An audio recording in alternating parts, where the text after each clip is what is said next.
January here at Willow Bee. We got one other item we'd like to talk about. That would be rural management. You've got to be able to educate yourself. One of the best writers, my opinion, is Randy Oliver. You'd find him under Scientific Beekeeping. One article in there is under the rural management practices. There's all sorts of ways to go there. Our number one things, just like he says, are formic acid, oxalic acid dribble, and Apogard gel. One other thing that we've tried that is surprisingly adaptable to larger scale, and something that's real easy for all of us to do, is drone trapping. And there's an article in there about drone trapping. And we've tried it, and it works really well. I would say the one thing about it is it seems to be more effective in the latter parts of the season. Latter part meaning, say, the last half of May in through the middle of August, first part of August. What he's doing there, the way he's showing it and describing it, is exactly the way it works. And so we made up these. And it's just like he's got this deal. In his, this is the dimensions of it, and he puts this in there. We found that this really isn't necessary. One thing you'll find is that they're very resentful of drawing out on this foundation, and they actually will draw off of the bottom edge of this better. If this is just left blank, they'll draw that out better than if it was has a piece of foundation in it. And the reason for this is it leaves you can read about it in the article. It leaves the honey up there, and they'll draw this out real nice. And yet we've been putting the second or third frame in. If you're in double deeps, you probably want to put it a little bit more toward the center. And usually we just been running one frame, and I think what seems to run best for us, we've been cutting it out. I think we're kind of, and it's not that hard to do, but I think we're going to kind of try and work it out to where we can just kill the brood and then put the old one in and let the bees clean it back out. There's probably several ways to do that. The easiest one is you just have to have a second set of this stuff, because they'll fill this in with drone brood just perfect. Just take it and put it in the freezer, and then take it out and put it back in. And it works really well. And like he says, you just got to go on every word he says. That monitoring drone levels by what you see in drone brood is very, what's the word he uses? Not reliable. We don't waste a lot of time on monitoring, good and bad. We just try and put our efforts into our treatments, and this is one of the treatments we've been working with that's been working real good. And on your scale, with paying attention to it and doing like he says, very effective. Particularly, I'm not so fond of it real early as I am later, and I'm a little more fond of letting the comb get older. It seems to work a little better if it's older. So the cutout doesn't. I don't think that as that method gets a little bit more fine-tuned, that you'll find that the freezing and the older drawn drone brood will work out better for us than cutting it out. There was worry about the resources that are lost there. Not a factor. We almost, and just like he says in the article, we almost like having a drone comb in there just for the fact that then they don't want to build as much drone brood all over the place, particularly between the boxes.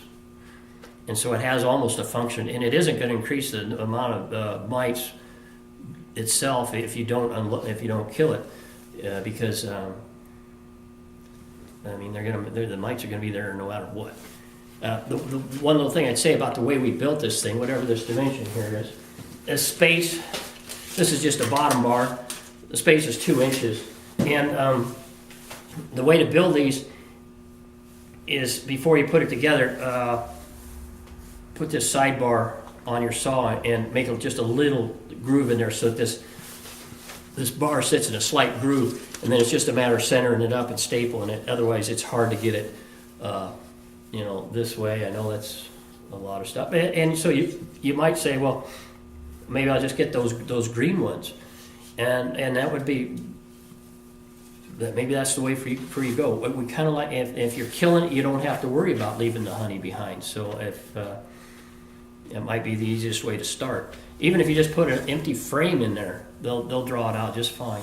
they'll draw these open frames out better than they will that plastic foundation initially. But if you could get those plastic ones going, that would be fine. But I really encourage you to look at that article and give that a try, and keep doing those mite treatments in order to keep those.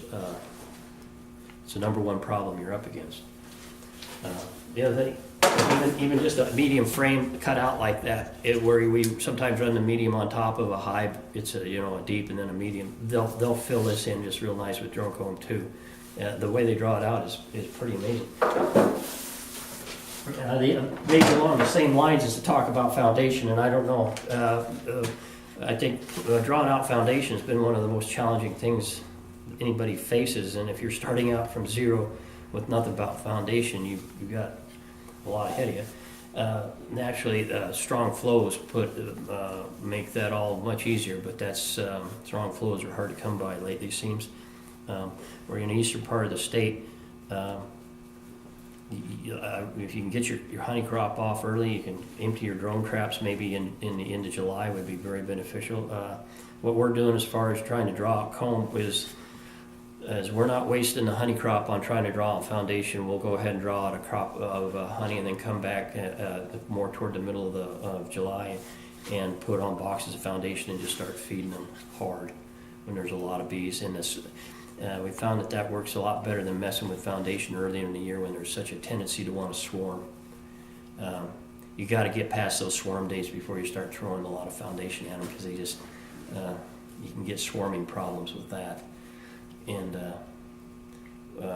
there's a chance maybe you miss some of the later crop, but we found we're better off to just take what crop we got and move on and draw foundation out with feed. And then we extract that and just bring it back as feed. It's pretty easy to work with, just like honey. It's just just feed it back. And naturally, we're in a commercial sense, we're quite a bit different than small beekeepers, in that you're usually just a few hives around, and we don't feel one of the biggest problems we're having now is habitat, and the issues with habitat are nutrition. Rural mites, nutrition are your biggest issues.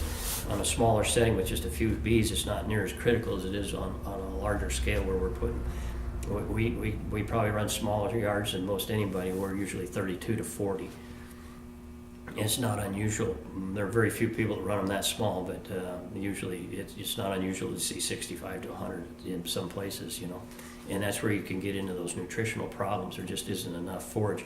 Not during the honey crop period, but during the fall, during your fall period when you need strong nutrition to get into the winter. We're working a lot with supplements that we haven't ever done before, and learning a lot about that. And that's I don't know in the small beekeeper setting if that's necessarily where you're at, but it's definitely something that's changed completely. Supplemental feeding, protein, and we're feeding it earlier and harder in the fall. The only two times that we feed protein is in the fall. Yeah, that's the only time we feed pollen is in the fall. Never feed any in spring. In the spring we feed straight 55. Feel like we got enough natural sources around that we're bringing in enough natural nectar that can counter out, that it's a mix with that corn syrup. And then in the fall when we start feeding, in the second week of August, start feeding. Then we'll feed Man Lakes Pro Sweet, which is a half mix. That feeding straight sugar it takes a lot of sugar. It's good feed, probably the way you're making it up with straight sugar. It's good feed, but it takes a lot to get the job done, and it's definitely stimulating. So there's nothing wrong with that if you can get it done. But that's what we're doing in the falls. We're feeding blend.